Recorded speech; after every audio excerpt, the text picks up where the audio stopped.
As a psychologist, I became interested in justice when I was posted in Rwanda years ago, and when I worked alongside local trauma counselors. What we noticed is that the women we worked with, many of them were victims of sexual violence, that they had this incredible need, the incredible wish to tell their story, and I found that fascinating. There was such a force, and it was such a positive force for them, that I became very interested, and it became my career path. I'm Anne Michels, work as a psychologist for the ICC.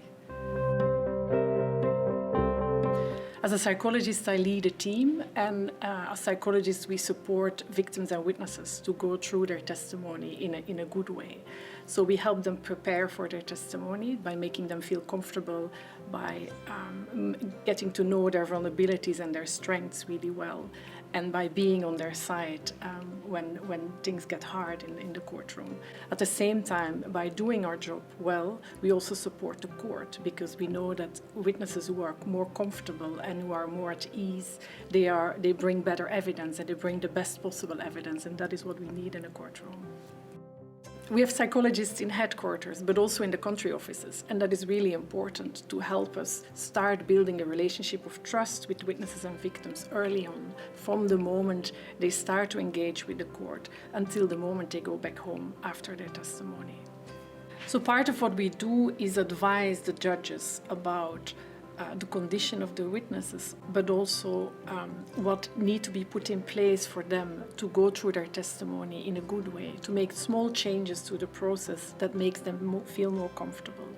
Special measures, we call them. For instance, we can advise on the way witnesses should be questioned, that, for instance, victims of sexual violence are not unnecessarily questions about embarrassing details of their story, or that you use language which is adapted to the capacity of the witness, or that someone can sit with the witness throughout the testimony.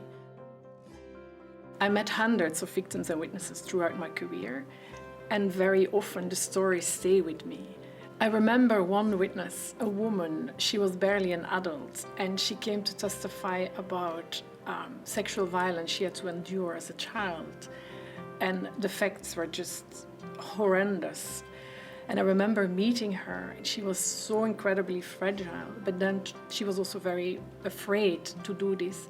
But then throughout her testimony, we literally saw her grow, and she gained confidence. And by the end, she was just so incredibly proud of what she did. What I've learned by working for the court is, first, to never give up. There is always a way, even if things are complex. But more importantly, that although we hear on a daily basis horrific stories, and we see the dark side of the crimes that are committed, there is always also a story of hope. And I see that in the witnesses and victims coming forward, who have an incredible courage to tell their story, and they tell their story because they want things to change for themselves and for their communities. So at the end, it is often a positive thing for them.